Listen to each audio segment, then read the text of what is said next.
A very good afternoon to all of you. I know this is going to be a very difficult session, panel session.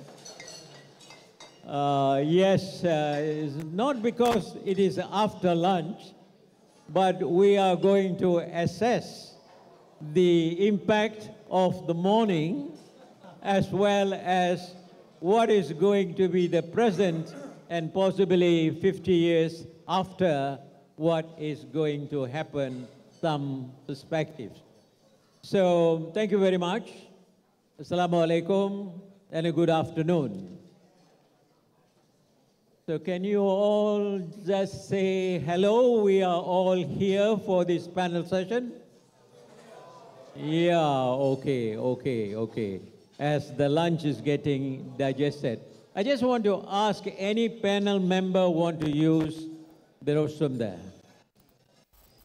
Yes, Tan Sri Abdul Majid. And so since you all opt one or two, let me use the platform first to show that the time limit within which you have to use the platform.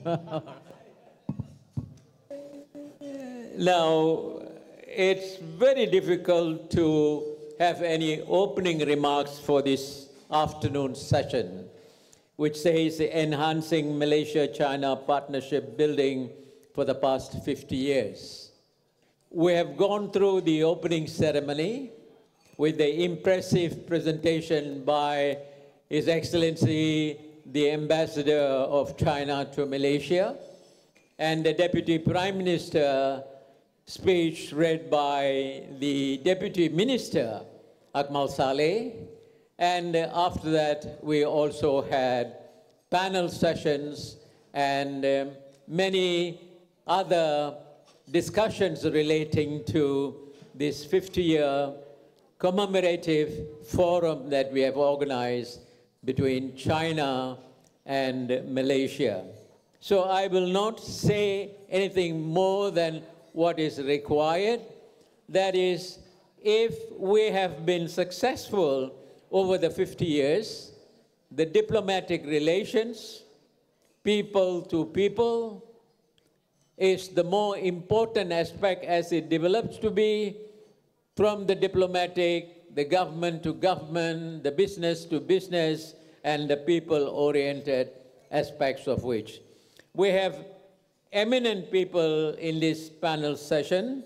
I would like to welcome the Right Honorable Dominic Lee King, Legislative Council member of the Hong Kong Special Administrative Region of the People's Republic of China. Welcome to you. Thank you. Next, we have Tan Sri Koh Su Kun, a name that is very well known in Malaysia, and if I may say, also in China, because he is not only an eminent politician, a statesman, an academician, and much more than that, continuing his excellent contributions to the diplomatic and other relations between China and Malaysia. Welcome, Dr. Tan Sri Kun. And a third is another person, Professor Wang Dong, Deputy Director, Office of the Humanities and Social Sciences, Executive Director, Institute for Global Cooperation and Understanding. I'm sure in this warmongering situation in the whole world, we welcome him, who is promoting global understanding. Thank you. And of course, we have two Majids in the presence of this Augustus forum. The first was the opening address earlier we saw, and now we have Dato Abdul Majid Khan, President, Malaysia-Chinese Friendship Association, and more importantly, he was the Malaysian ambassador in China. So he brings with us a wealth of experience and expertise relating to that. And next is Professor Dr. K.S. Nathan, Senior Research Fellow, Asia-Europe Institute. Welcome, sir. And I won't say finally, is our own man, Dr. Oi Sim, Senior Advisor, Singapore Institute for International Affairs. So we have a very illustrious panel of academicians, diplomats, and statesmen who have had a wealth of experience, including vibrant young people from some legislatures attached to Chinese special region. So with that, I just would like to say the order for this afternoon, this panel session, is each of them in that order that I introduced will have 6 minutes. There won't be a bell, but the whole lights will be off if you exceed 6 minutes. And after that, we will move along and we will have very good opportunity for all of you to raise your own perspectives regarding not only this panel session, but the entire proceedings of the forum. So with that, let me introduce first Dr. Dominic Lee to take the floor. Thank you. Thank you so much. First of all, I'd like to thank China Daily and KSI for inviting me to this forum. It's my greatest honor to share the stage with so many esteemed speakers and be able to celebrate the 50th anniversary of the diplomatic relationship between two great nations, Malaysia and China, here with all of you today. So here is, and since officially establishing the diplomatic relationship between these two countries, we have made substantial economic and trade successes. China has been Malaysia's top trading partners for the 15 consecutive years, and that's impressive. And account now for about 21% of Malaysia's total trade volume. In 2022 alone, the total trade volume between China and Malaysia hits $203 billion, and that is very impressive between two countries. Well, Malaysia and China right now, there are a lot of different facets of the businesses that we're working together. China and Malaysia has continuously deepened cooperation in different fields, such as technology and humanities. Well, Chinese companies like Great Wall and BYD, as a representative here earlier on, have launched electric vehicles in Malaysia. And he said there was more than 10,000 vehicles that was being sold last year alone. And Chinese tech companies from Huawei, Xiaomi, Oppo, also like immensely popular in Malaysia. And well, at the same time, you know, a lot of Malaysian companies also working hand in hand with Chinese companies. For example, Malaysia's leading mobile payment brand, Touch 'n Go, has in recent years been working with Alipay to introduce a range of services like e-wallets to facilitate, like, you know, payments between two countries. So on the other hand, Malaysia, with its exports and fruits, food ingredients, well, durian that we are very fond of, has also, like, you know, been very instrumental in the relationship between two countries. So, and one of the very important thing is the Belt and Road Initiative. That Malaysia is a participant of the Belt and Road Initiative. It was brought significant infrastructure and economic benefits to both countries. The development, for example, of Malaysia-China Kuantan Industrial Park and the Kuantan Port, along with the West Coast Port Cloud, linked by East Coast Rail Link, are some of the many examples. So since we've been working on such like a strong basis and such a high-level cooperation, so how do we go from here to really just kind of enhance the relationship moving the next 50 years? So how are we going to go from here? Well, one of the things is, like, first of all, don't trust politicians. Well, I'm a politician myself, but just like another former speaker in I think the first panel has said, you know, if you want, like, you know, to enhance the business situation, rely on business people, rely on civilians, rely on people-to-people relationship. Do not rely on politicians. Sometimes I feel like your politicians are like GPS. You know, they promise you to take you to places, but somehow you get lost and then you get more frustrated than ever. But sometimes if it's a good politician, it may work too. So I'm trying to become a good one. And I think there are many things that China and Malaysia can work together. One thing is definitely high-speed rail. So our group, we have this group called China Retail. Last time we visited Indonesia. Indonesia has one of the first high-speed railway just in operation like last year, right? And I think Malaysia is planning a high-speed rail to go to Singapore. And so this is certainly something that we can work on together. And in the previous panel that we have a representative from BRD. So electric vehicle is definitely another thing that I think is going to be working between the two countries. Well, what I'm saying is not just the selling of the product itself, not just like selling of electric vehicle, but the bringing of the charging facilities and all the infrastructures that are related.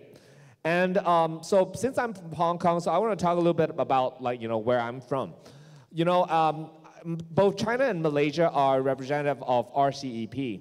And in early 2022, Hong Kong has actually initiated the process to join the RCEP. So I feel like, as a city with under the benefit of one country, two system, we can really benefit the whole two-country relationship by providing our financial services and our professional services in Malaysia. At the same time, I feel like there's a huge opportunity for Malaysia to export its services online as well. Actually, before being a politician, I'm actually a YouTuber.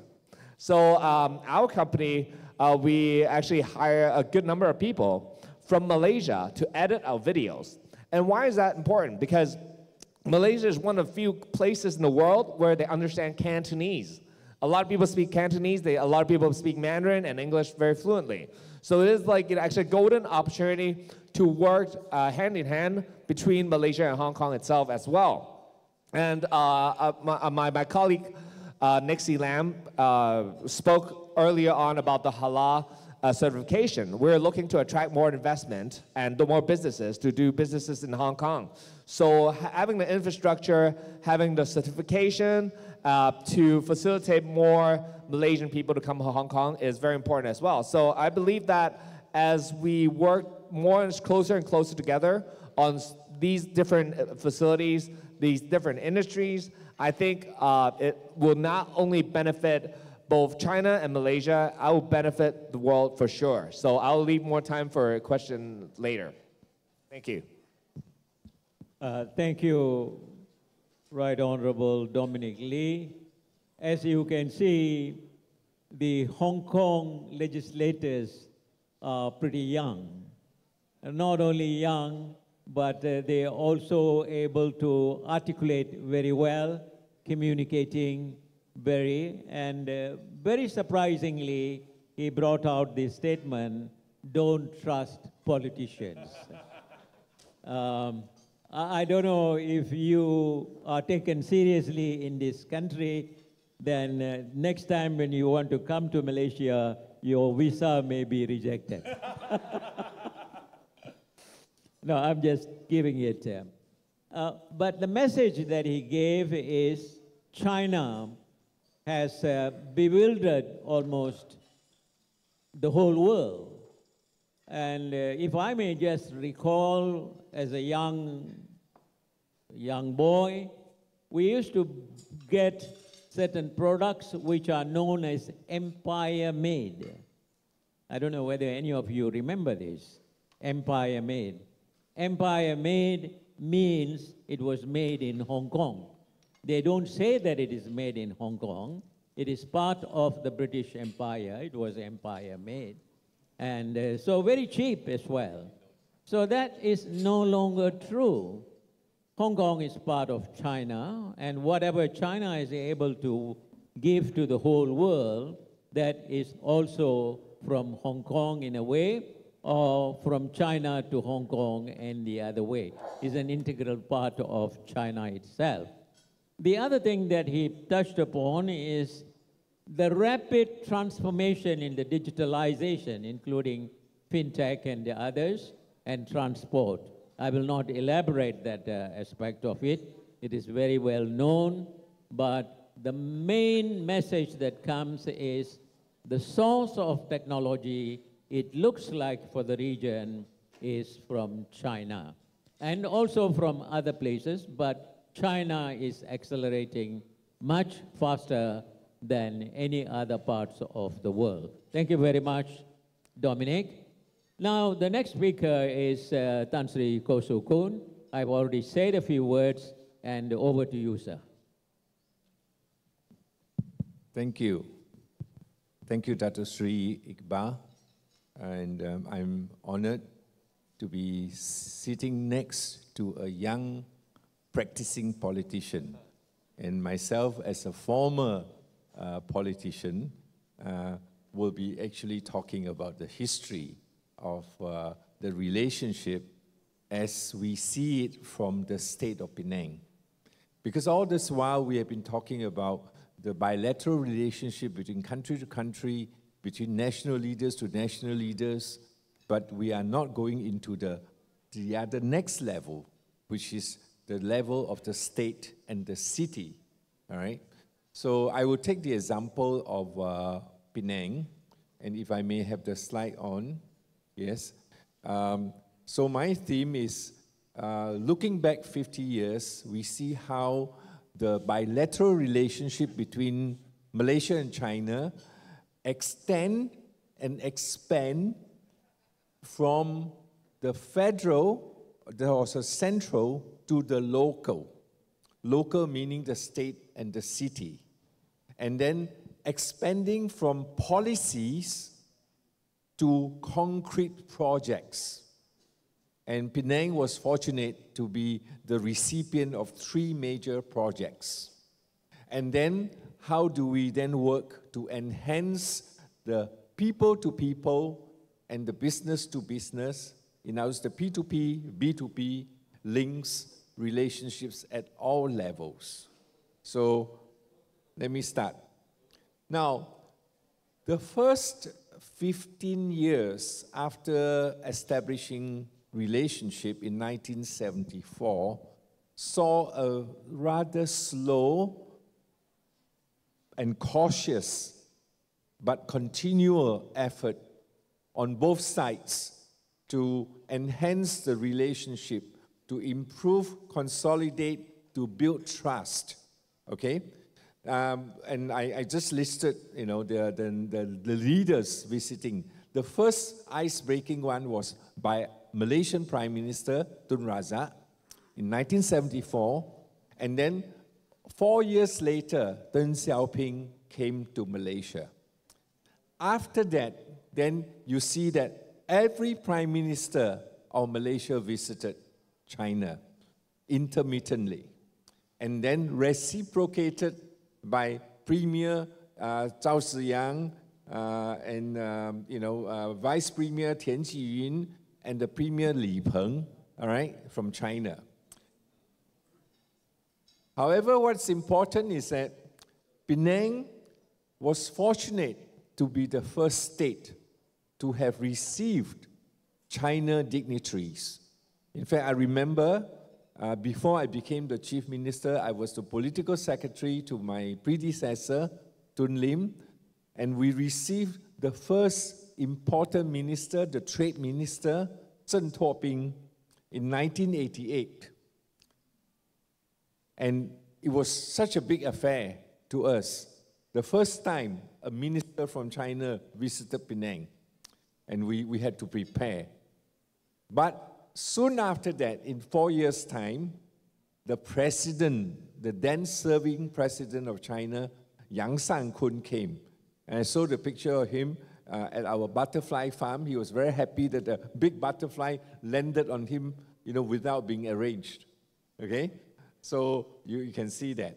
And then after that, this is the big visit by President Jiang Zemin in 1994. And we actually introduced him to the Penang Bridge. So you see him on the bridge. And interesting enough, next to him is actually Wen Jiabao. Wen Jiabao at that time was the Central Office Director, okay, in Zhongnanhai. He was already rising up before he became the Premier. So in that sense, Penang was fortunate to have received 3 presidents of China and 3 prime ministers. And the reason why this trip was always arranged after Kuala Lumpur is Penang. And the main reason is, of course, Penang is a very beautiful island. We are attractive tourism place. But more importantly, we have a thriving industry, electronic industry, with many multinationals. And at that time, China was opening up and beginning to invite multinationals. So they would like to come to Penang to see what we were doing. And we always give them a briefing about how we work with the multinationals, okay? Then, of course, the Multicultural Heritage Showcase. We are very multiracial, multicultural in Penang. And in fact, later on, we were fortunate to receive UNESCO World Heritage listing, all right? So you could see that there's a list of the leaders who visited. However, in 1993, that is soon after the visit of President Yang San-kun, and during the visit by Dr. Mahathir to Beijing, in his talk, we proposed the first friendship city, 友好城市, or sister city, between Penang and Xiamen. And that's how we then established the first city to have forged friendship city relations with China. But it was not, so the picture will show you that the 2 mayors were in Penang to sign the agreement. And then the next year after that, we actually have a big investor from Penang together with Singapore for a steel factory in Xiamen. You know, so it's a very concrete example of how it moves from G to G to B to B, business to business. And the reason why it's a P2P, I'll let you know why later. Yeah. And I say we are very fortunate because in 1995, we have identified a project which is a reservoir dam to be built by the China firm. And after that, we again invited the firm to expand another dam in Penang in year 2001. And in year 2002, the federal government signed an MOA with the Chinese government to construct the second bridge in Penang. And it took us quite a while. The loan agreement was finally agreed in 2007 and then completed in 2014. So there were 2 big projects, 2 dams and 1 bridge in Penang. Now, what happened is if you look at 1995, and then within 7 years, the project cost for the first project was borne by Malaysia government as a counter trade. We call it counter trade because at that time, trade was very much in favor of Malaysia. We were exporting a lot of commodities, rubber, palm oil, tin, everything to China. But China was not exporting enough to Malaysia. So in order to offset, we offer projects paid by Malaysia for China companies to come. You see, that was in 1995. But within 7 years, when we signed the MOA for the second bridge, it was a very big project. It was billions of dollars. China gave a soft loan to Malaysia. So it reflected how China grew financially to be very strong within the span of 7 years. You know, there was actually where in the 90s, it was very accelerated growth in China as well as in Malaysia, but China was growing faster. And then it was able to ease Malaysia's financial burden So in other words, we move from Malaysia paid to China financed, okay? I'm talking about how it relates to the projects, very concrete. This is just to show you in 1992, because of the counter trade, and then Mahathir, the Prime Minister, at that time witnessed the signing of the MOA in 95 for the dam. It was completed in 1999, and President Hu Jintao at that time as a VP, Vice President, in 2002 visited the project personally. So, you know, when it was the first project, you get top attention, okay? So the next project was for another dam on the other side of Penang, across the bridge on the mainland part. I just show you the location and its expansion. But by that time, because it was a second project, there was no big ceremony. It was like a matter of fact, you know, it's an ongoing thing. It's a good relationship, all right? So we completed the project. Then the third one was the bridge. And the bridge was with financing from China, okay? So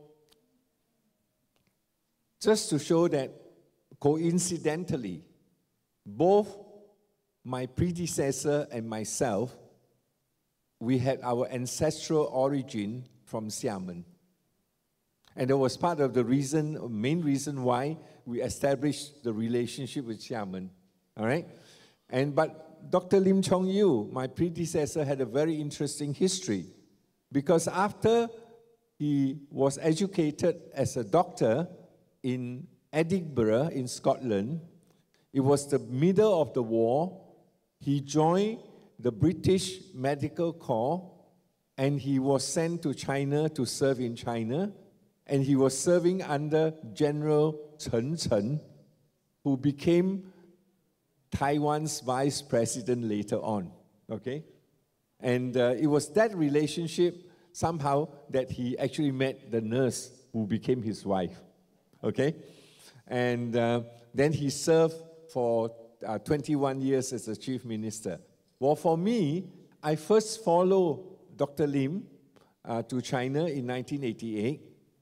And then after I was appointed as the chief minister, I follow up this relationship. So that's why this kind of relationship has a basis in it, which is a social, cultural basis.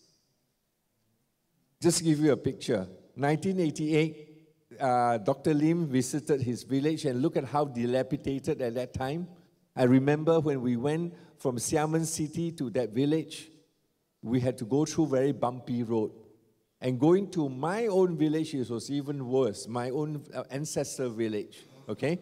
However, later on, when in 2019, my last trip before the COVID, by that time, they were talking about having a subway going into my ancestral village.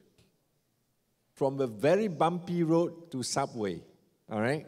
And that's the indication of the kind of progress. And I show you that, you know, I met up with the two former mayors. The first mayor who signed in 1993 was still alive, right? And we still kept up the relationship. So this relationship is continued through a P2P, people to people, but more the organization through the what I call the district and surname clan.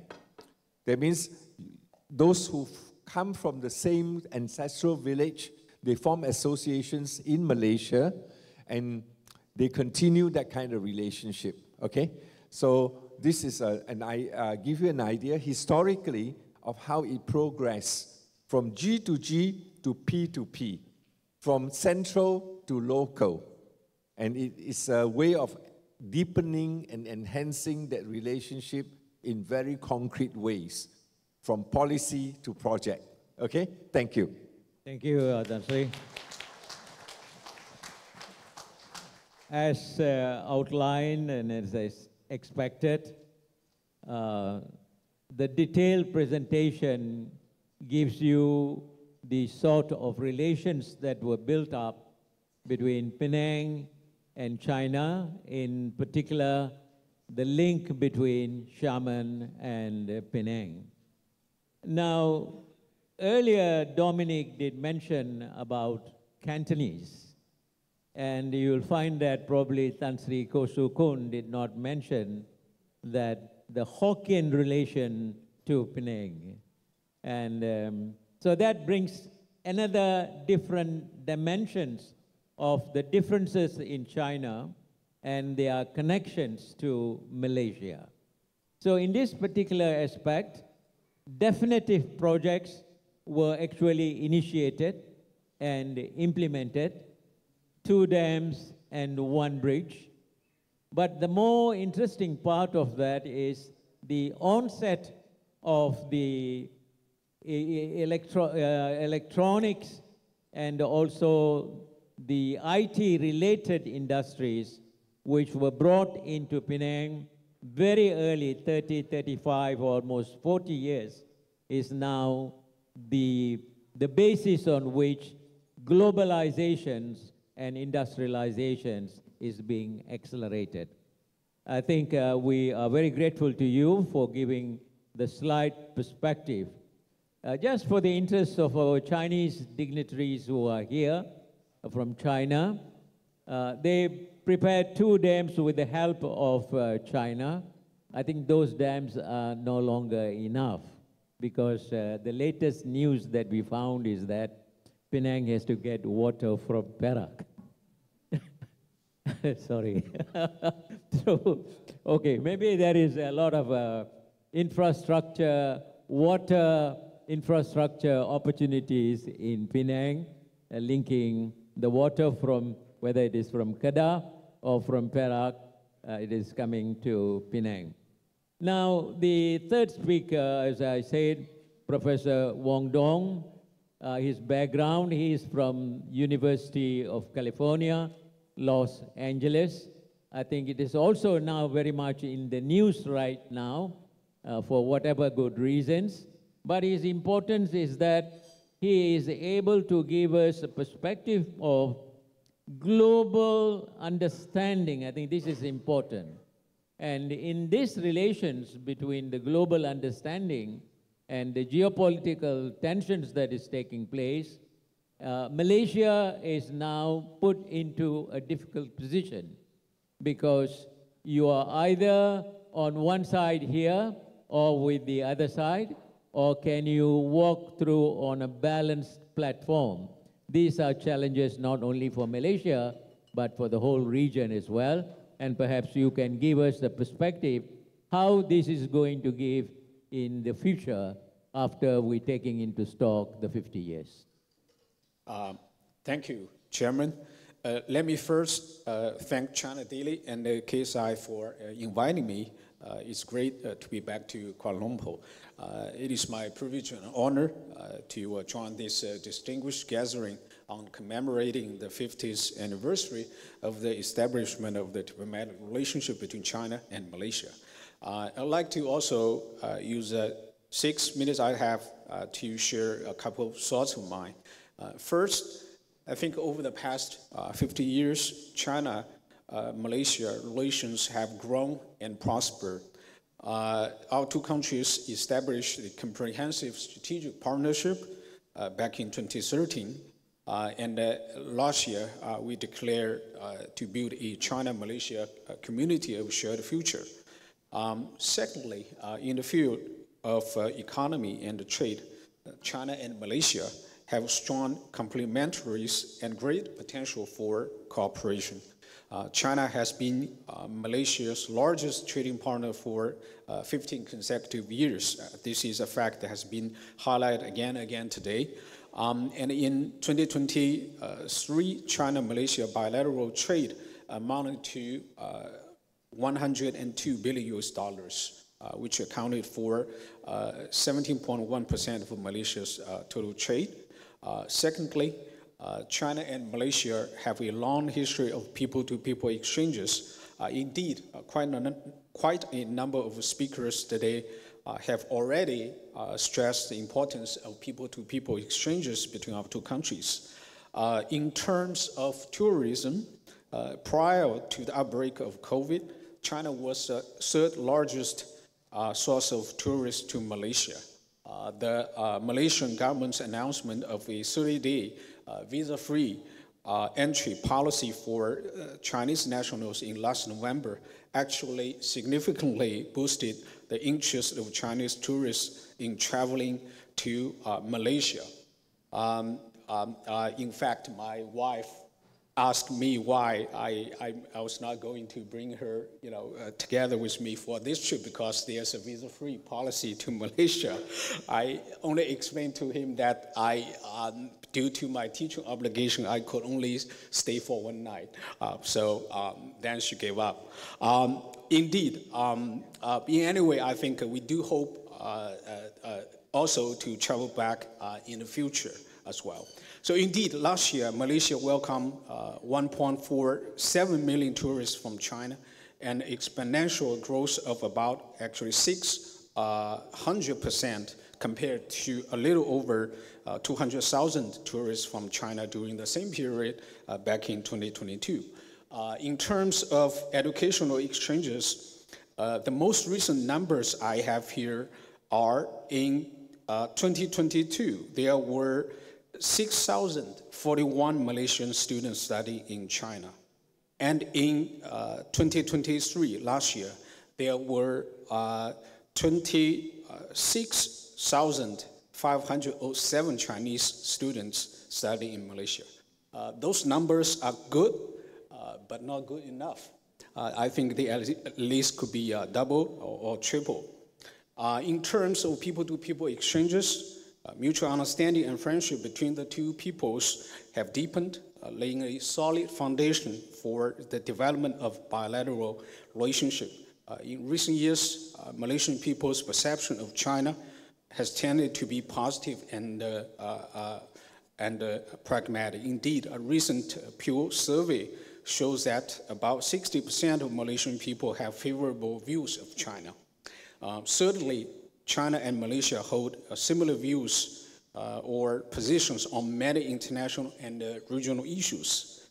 Against the current international background, China and Malaysia have made positive contributions to world peace and development by jointly upholding multilateralism and promoting the reform and improvement of the global governance system.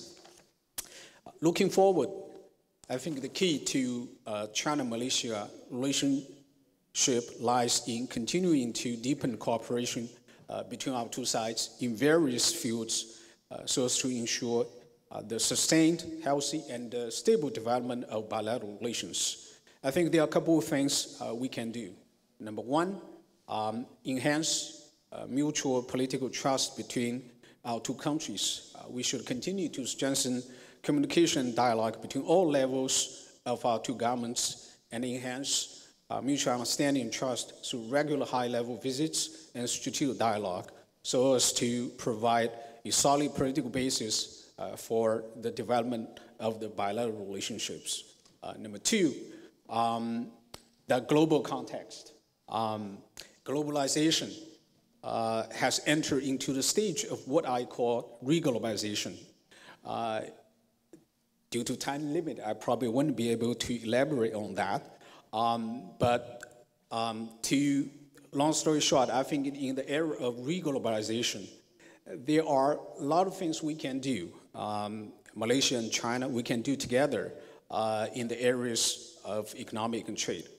We can further explore the potential for cooperation, optimize the trade structures, expand the scale of bilateral trade, and explore new trade growth points, particularly making full use of the opportunities brought about by the Belt and Road initiatives.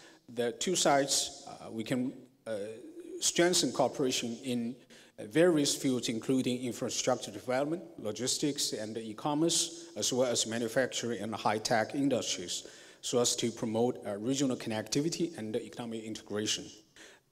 Number three, we should also strengthen people-to-people exchanges between our two countries to enhance our mutual understanding and friendship between our two peoples by strengthening exchanges and cooperation in the fields of education, culture, arts, sports, and media. Particularly since I'm from university, I'm a professor, I would say that we should increase exchange programs for students and scholars and support academic cooperation between our two countries. Needless to say, we would like to welcome more Malaysian students coming to study at Peking University.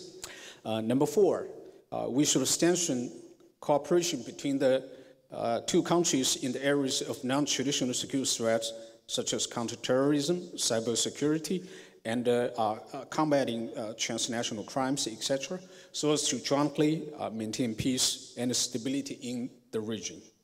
Number 5, and lastly, China and Malaysia should strengthen multi-cooperation, enhance communication and consultation on multilateral platforms such as United Nations and ASEAN, and work together to address regional and global issues and promote regional development and stability. In conclusion, standing at this historical juncture, let us join hands and make greater efforts to deepening the bilateral relationship and embark on the exciting journey of China-Malaysia relationship in the next 50 years, from strength to strength. Together, we can create a more peaceful, stable, and prosperous future for our two countries, for the region, and for the world. Thank you. Thank you, Professor Wong. Thank you. The emphasis is very clear, that is people to people, and he did mention about this tourism potential. Now, there is only one aspect that we might be able to take note that do the Chinese visitors who are coming from China, before arriving in Malaysia, did they know much about Malaysia? The answer is not really, because Malaysia is not that well known generally right across China. But when they arrive in Malaysia, do they feel at home? The answer is yes, they feel at home. Because how come Malaysia has got such a wide amount of Chinese people with Chinese culture and with Chinese ancestral relationship and so on. So this comfort factor is an important element for continuing the tourism aspects. And like a good academic, you have outlined 5 points. I don't want to repeat all the 5 points, but suffice for me to just point out this political trust element. Is there a political trust element between the leadership of China and the leadership of Malaysia and also in ASEAN? If you compare the sort of a trust element in the West between China and the West, I think the answer is a big question mark. But when it comes to in Malaysia and so on, the rapport that is existing is a good sign for the future of our relations. I think that is the point that you have emphasized. And I would like to just touch upon the 5th point in relation to that. And this is not merely on the political dimension. It has to emanate in many other facets, the multi-aspects of the whole relations. It's a very good thought-provoking and a futuristic perspective that you have given. And now over to Dato Abdul Majid Khan. Before I said, for some of you here, particularly the Chinese, what is this Khan comes in? The Khan. The Khan in Malaysia, it denotes by way of from China, from Mongolia, China, through the Central Asia, into India and comes to Malaysia. So the Khan is actually the relationship with Kublai Khan, Genghis Khan. Yeah. So, but he is not a Khan of that type. He is truly an ambassadorial Khan from Malaysia to China, and now he's giving us his perspective. What do you say, Dato? Thank you. Good afternoon, dear panelists and also distinguished participants. First, I'd like to congratulate KSI for the ability to assemble very prominent speakers throughout the day today, which actually deals with Malaysia-China relations. You brought in a good expert, especially towards the new trend of cooperation in EVs, in green technology, and other aspects. And also, I'd like to take the opportunity to thank KSI for the award given to me this morning.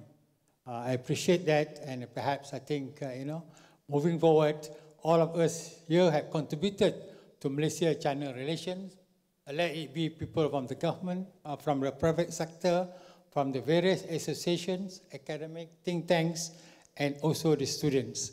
And I think as we celebrate the 50th anniversary, this is something that all of us can continue what our past leadership did. I think there are most of the points that I wish to mention have been made by all speakers this morning. But perhaps I think I would like to just highlight some of the points that have been mentioned. First, I think we all agree the last 50 years of relationship has been a success and full of achievement, in the sense that when we started relationship in 1974, Malaysia and China were on a different page. In fact, we started on a page of hostility, suspicion, and over the last 50 years, we have transformed that into actually an era of partnership and self-confidence. And then I think if you look at that aspect, today, when we commemorate this event, it's not just a number or anniversary, but it's an embodiment of that success of building up trust, respect, and also understanding and friendship. So that's an achievement. I think for all of you who were involved in the early process of normalization, it was not really very easy. It was very difficult. In the early days, when Malaysians were to travel to China, there are a lot of restrictions. You have to report to the police before you go, and you have to come back after, you have to report back upon your return. But today, we have a visa-free policy. There's a free movement of people. That shows how successful we have been in terms of building that trust. So I think going forward, as mentioned by many speakers, it's very important to continue with this trust. It is not easy. I could say, though actually overall the trust is quite well entrenched, but there are still pockets of people still concerned about the rise of China. And this concern is not only limited to Malaysia, but also in ASEAN. So it is something that we should work together so that we can totally eliminate this type of concern. That's on building of trust. And how do we go about it? So I think, also this point we mentioned, there need to be a more effective communication. There could be more effective coming to exchanges, people-to-people exchanges. When we talk about people-to-people exchanges, it involves all levels. People from business, from government, leadership, think tank, accommodation, artists, and all that. And I think with the visa-free, this has facilitated a lot. But I think such visit should not be as what happened in the past and also in the present. It's slightly ad hoc. I think there will be should be some structured exchanges. For example, at student exchange, I think going forward, youth exchanges, understanding among the youth is very important. For example, we in the Malaysian Malaysia-China Friendship Association has embarked on a number of several student exchanges to bring about this understanding. And I think now many other associations and entities are involved in this question of trying to create a better and deeper understanding in terms of experiences of each other's culture, in terms of the knowledge, especially today, China is leading in many new emerging technologies. Many young people are willing from Malaysia to learn and actually to understand. That's why there's a lot of interest to visit institutes like Huawei, BYD, and other institutes in China. So this is a thing that we should structure also in the future. And also, I think it's important to increase understanding through arts, musical exchanges. A lot of Malaysians now have participated in Chinese musical events. Some of them have won, awards, like Sheila Majid, one of the singers, a number of Malaysian singers that won awards in Chinese and TV radio competition. So this reach the people, the young people. So this program going forward should be further accelerated. I think the third point, all of us mentioned that the pillars of our relation in the last 50 years has been economic linkages. Both sides have benefited. Malaysia has benefited on the opening up of China, the rise of China, the membership of Chinese WTO, and China also has benefited from Malaysia and ASEAN open economic policies through platforms such as the ASEAN Free Trade Area and now RCEP. I think for Malaysia, we should continue to take advantage because we should actually gain from China's rise. There are a lot of opportunities. We have taken a good advantage of it in the past, but I think we have not been too proactive, and I think we have not been too strategic enough. I think for Malaysia, China has made 3 or 4 platforms through the 3 initiatives of China, the global civilization, the security and global development, and also BRI. These are Chinese policies, and we have to make advantage of these to make gains and benefit.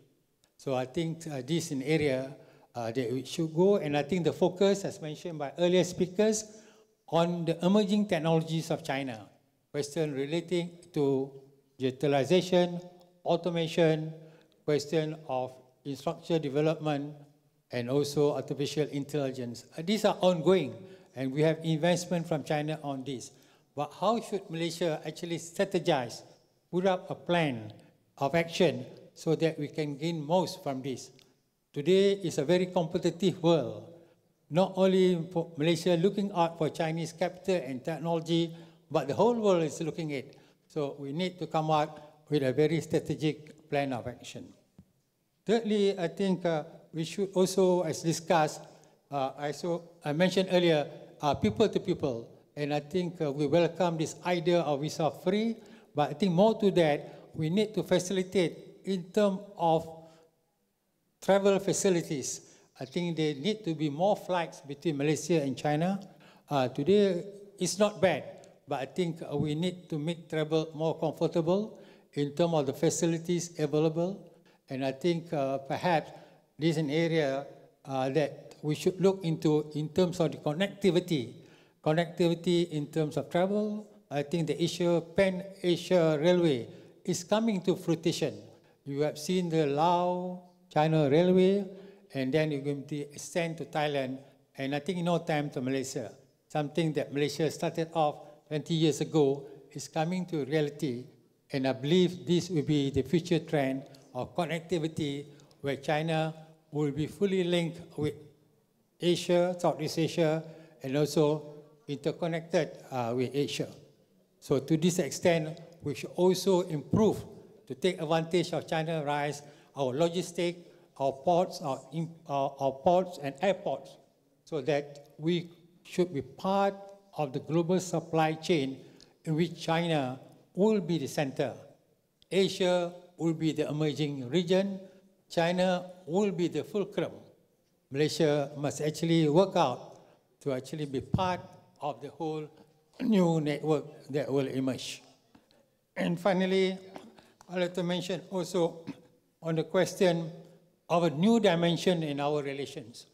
I think when Prime Minister Anwar Ibrahim met President Xi, they talked of a philosophical approach, what some analysts mention, civilizational lens of looking at relationship. The emphasis on civilizational dialogue, the emphasis on the importance of Asian values. Countries should not now measure development in terms of only GDP indices. We should look at economic justice, we should look at shared prosperity, governance, and also questions of equality in terms of economic benefit. So this is something that our two leaders have agreed, and there are concepts both in Malaysia and China. In Malaysia, it's the Madani concept. In China, you have, a question of shared prosperity, global governance, which China has actually put forward to the world. This is something that the two countries can link on to or work on as we move forward in the many years to come. Of course, we should not only be looking at the positive side, but there are also serious challenges in actually further enhancing our relationship. I see two challenges. One is, of course, on the global scale, on the geopolitical tension between the United States and China. This will not only affect the two nations, but it's going to affect the whole world, including this region. So I think all countries have actually urged both countries to actually use their wisdom, because there are two big powers that could finally find some sort of accommodation to their respective role in the world. I think for Malaysia, we make our positions very clear that we will continue to be friendly to all parties, and we will continue to actually pursue independent foreign policy. But we also have made clear, I think it's very important, we made clear in 1970 itself, when Malaysia recognized China's right to the UN Security Council. We supported in 1970 that China should take over the UN Security Council, and our position then and until today remains the same. We believe that China has a legitimate role in international affairs, and Malaysia has not changed that position. We have 10 prime ministers since the visit of Tun Razak in 1974. All the 10 prime ministers coming from different political parties have actually adopted a consistent policy towards China, that we wanted to have a friendly China, and we also see a rise China is beneficial to the world. And I think going forward for the next 50 years, given the three strong foundations that we have built in the 5 decades, I'm optimistic that we will continue to have a strong and deep relation that can contribute both to a shared prosperity and an interconnected future between Malaysia and China. Thank you. Thank you, Tan Sri. As expected, a former diplomat is now in an action format. So he looks at it very positively, very constructively, and then say the engagement is an important aspect. And the sort of fears that were there in the past. You mentioned about this police screening and so on. When I went to China in 1979 for the first time, you're going to China, your visa, your police screening, police interview, and they will tell you that you have to record whom you met, what did you discuss, and you come back, you have to file to the special branch. And those of you who are interested, I can give you a copy of that, which is still in my files. Those are the days that are over.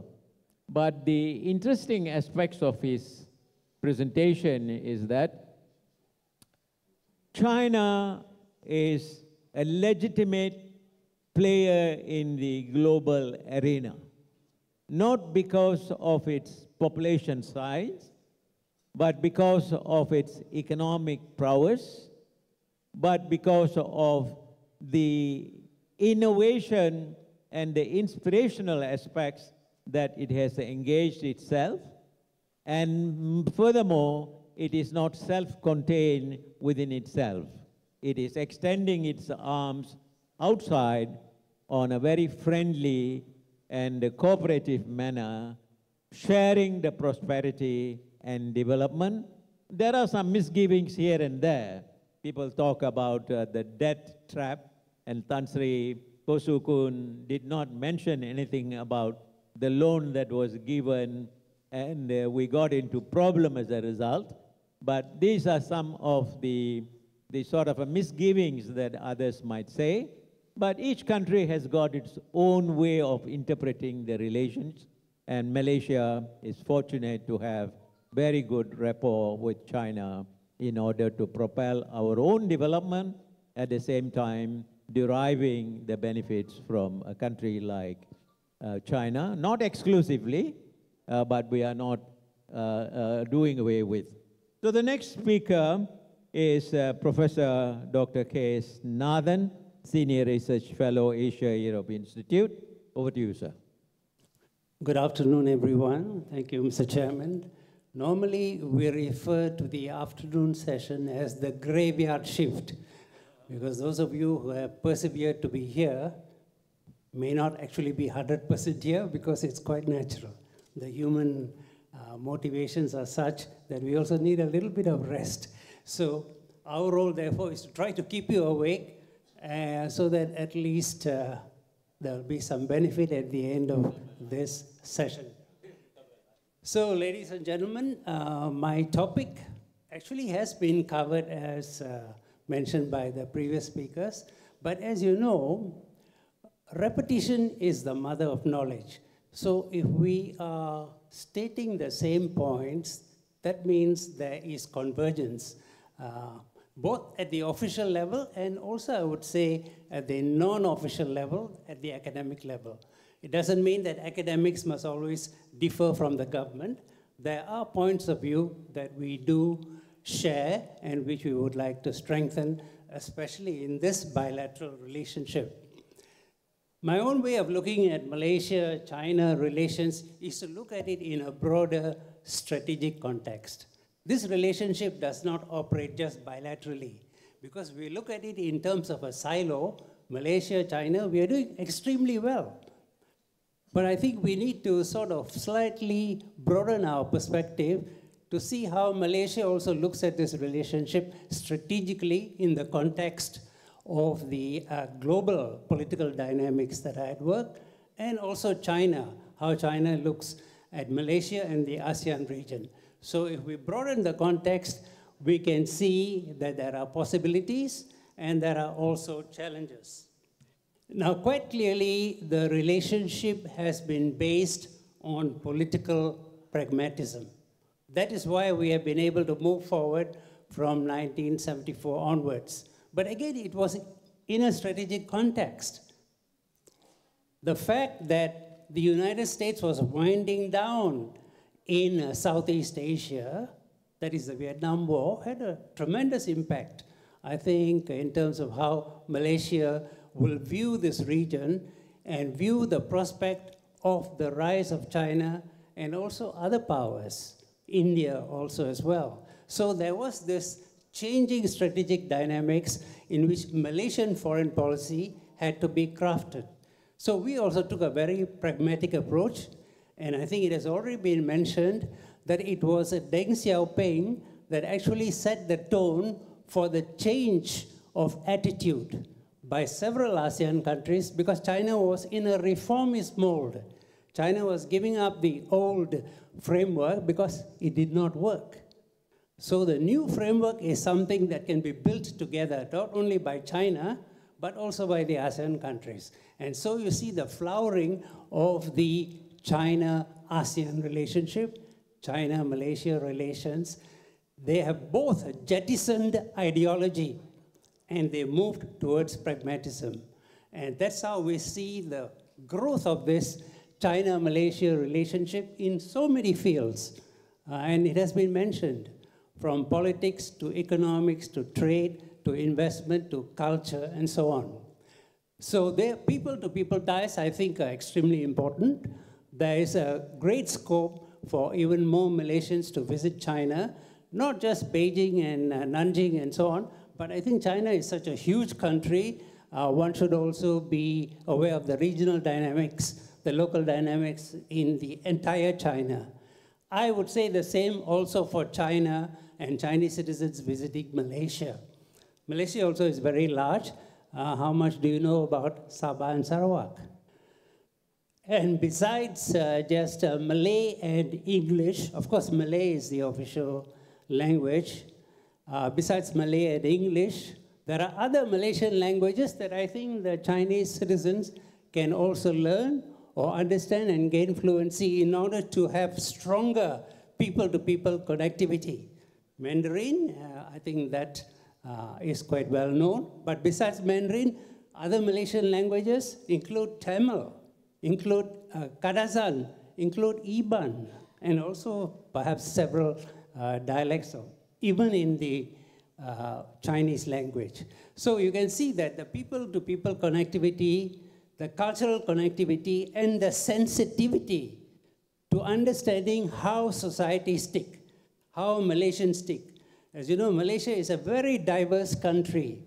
We have so many races, so many languages, so many cultures, so many religions. All these need to be understood if people-to-people connectivity is to be strengthened, and if we are to really move the relationship forward, not just in economics and trade, but also in all these other dimensions. So especially in education, I do see quite a lot of potential that China and Malaysia can further develop. We have about 20 public universities and several private colleges and institutions, but China has 388 public universities and colleges. So you can see that Malaysian students can go to many other universities in China and understand the local context in which education is formulated and how we might also get ideas how to develop our own educational framework here. So there's a lot of potential for language cooperation and for understanding the cultural context of China, which again I would say is very diverse from region to region, and also the cultural context of Malaysia. So the potential is obviously very good, and this has been pointed out by all speakers in the morning until even this afternoon. So basically the trajectory is very much on track and positive, but there is room for improvement. And I think one or two of the speakers, including Dr. Zhao, this morning touched on some issues where I think perhaps China and Malaysia will have to pay greater attention. And that's in the political security dimension.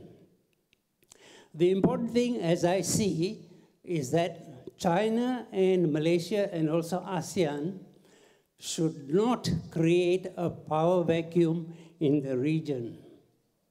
Because if China becomes a little too assertive, especially in the South China Sea, then China could be dealing with relations that may become a little frosty with Philippines, with Vietnam, and also Malaysia. All three have contending sovereignty claims in the region together with China. So this is an area one has to tread carefully, because the broader political framework also determines the other dimensions of the relationship, the economics, the politics, the security, the culture, and so on.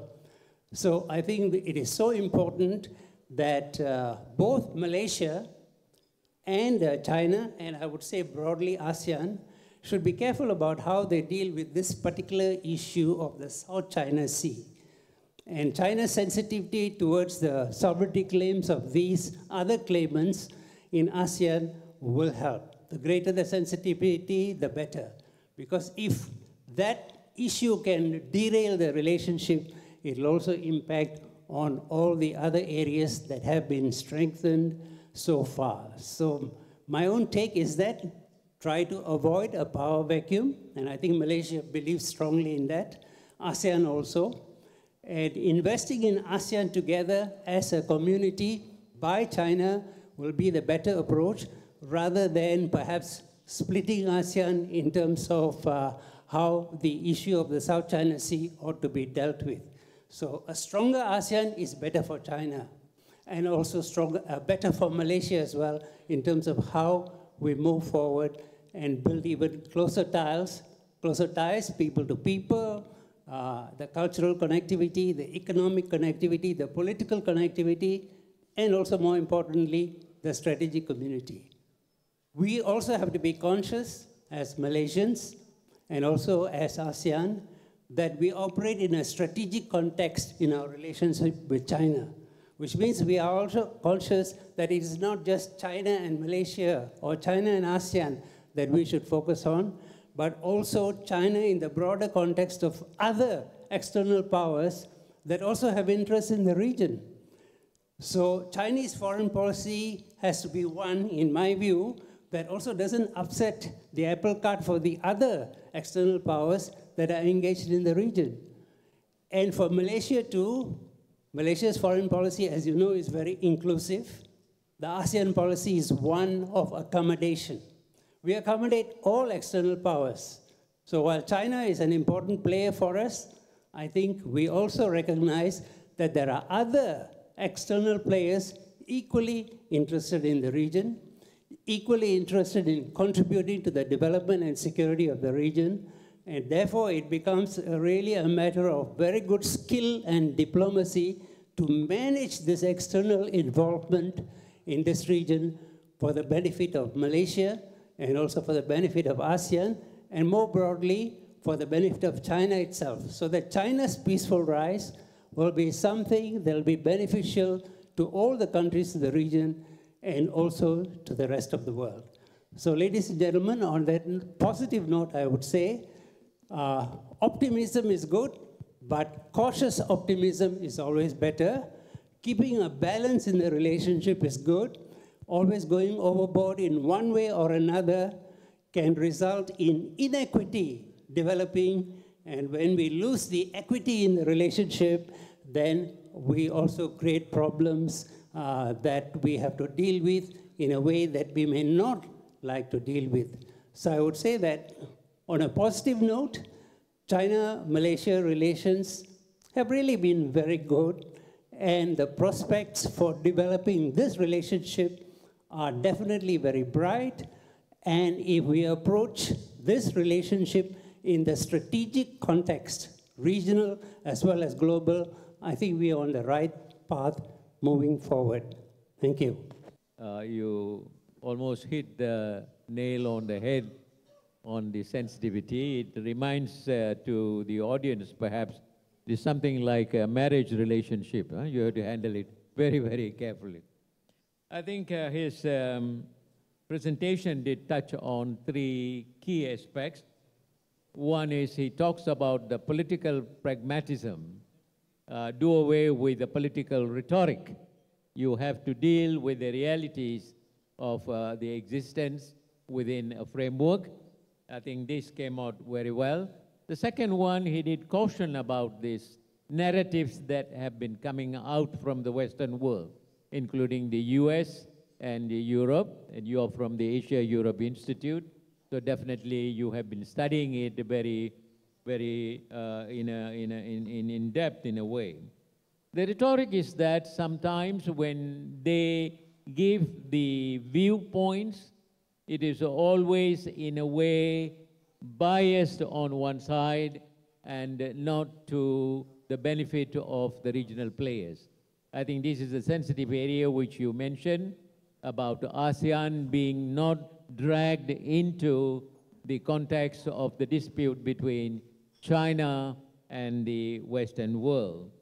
And of course, does ASEAN and China have got their own way to resolve the South China Sea issue?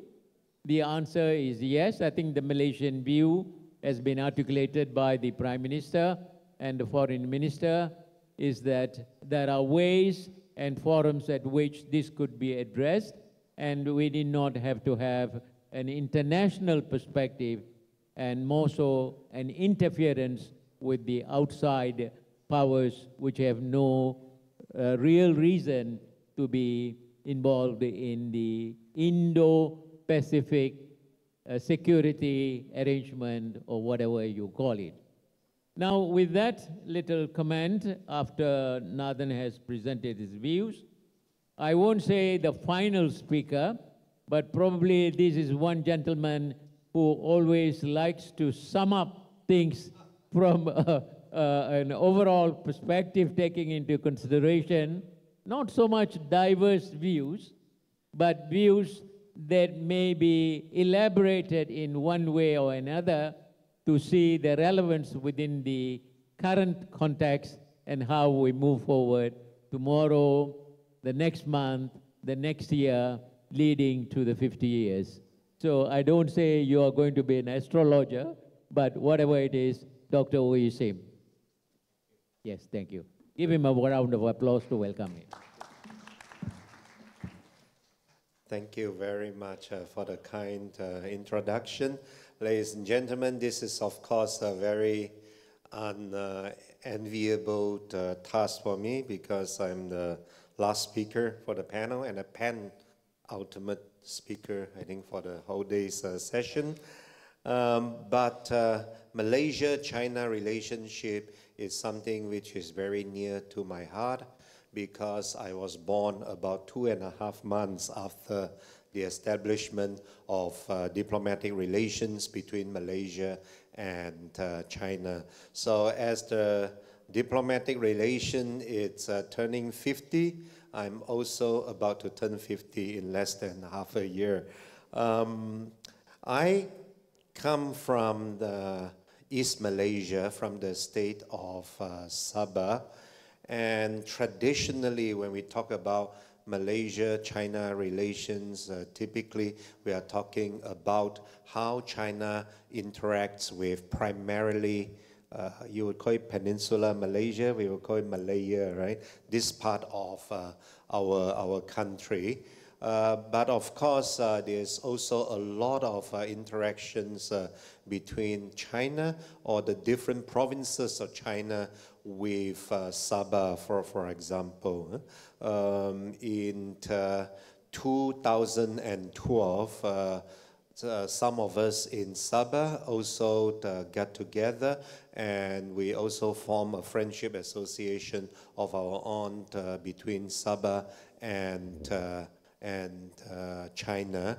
And in that context, for example, we facilitated the formation of sister city relations between Kota Kinabalu, the capital of Sabah, as well as Hangzhou, the capital of Zhejiang province in China. We are also at the verge of concluding a friendship state and province arrangement between Jiangxi province in China and the state of Sabah here in Malaysia. But more broadly, as the moderator has mentioned just now, I think going forward, the Malaysia-China relations, it has its accomplishments, but also its challenges. And I think I would like to sum them up in the context of the so-called 5 throughputs within the framework of the Belt and Road initiatives. You might remember when the Belt and Road initiative was announced about a decade ago, about 10 years ago. There were this thing in Mandarin, you call it the 五通, the 5 throughputs, right? Namely, the policy communication, trade facilitation, as well as the building up of infrastructure, the free flow of finance, as well as people-to-people bonds. I think indeed it is very important for 2 very friendly countries such as Malaysia and China to have very clear when very transparent policy communications between the two countries. For example, if either of us are going to roll out new economic policies, we should very carefully and very diligently explain it to the others so that we could take part in each other's economic development. The same thing goes with, for example, political security matters. We have, of course, as was mentioned before, disputes, territorial disputes on South China Seas, and inevitably from time to time, either side, either Malaysia or China, would have to perform certain acts in order to demonstrate its claim of sovereignty.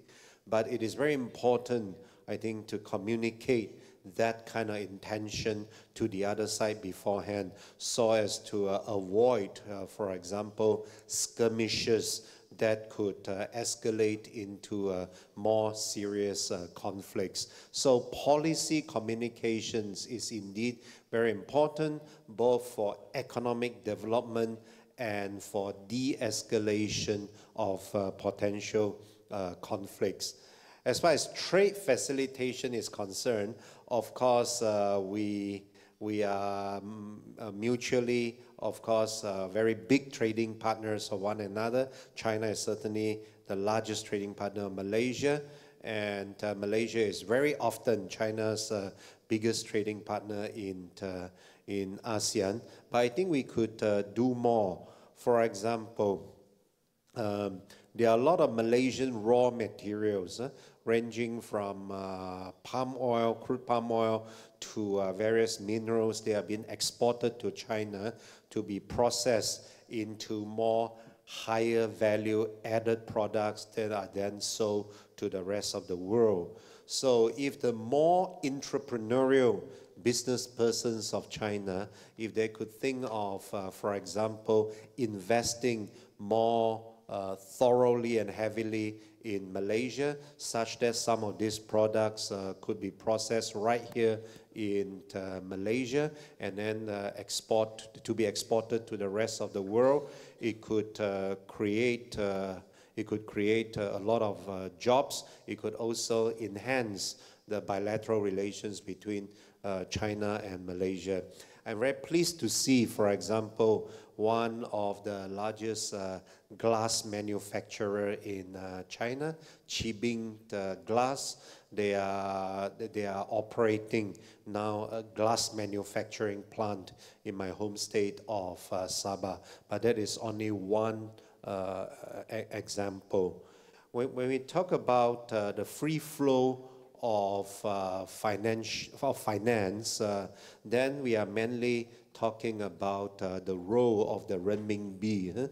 The role of the renminbi both as a trade settlement currency as well as a means for investment into Southeast Asia.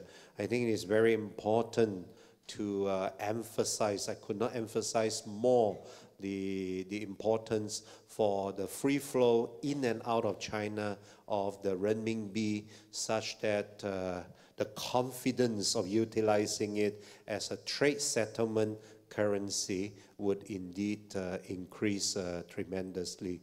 We wish to use renminbi to settle our trade, but we also like to see free flowing renminbi. There's infrastructural connections.